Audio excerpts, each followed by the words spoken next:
ये बता रहे हैं 10 मिनट नहीं 3-4 घंटे से गेट बंद किया हुआ इन्होंने।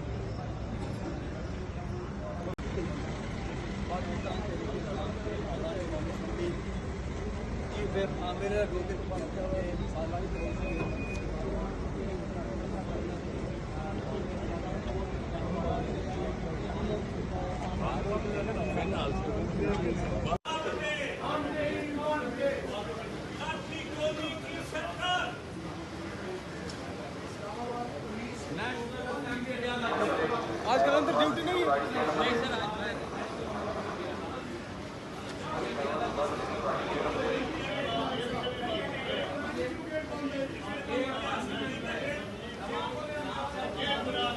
आप जैसे कि स्पीकर की बात नहीं मानी जा रही या फिर स्पीकर साहब के पास जा रहे हैं। स्पीकर साहब अगर कस्टोडियन ऑफ द हाउस कौन स्पीकर है, ये इख्तियार स्पीकर का किसी की जरूरत है पार्लियामेंट को महसूस करना, वही जिम्मेदार है, यही हुकूमत से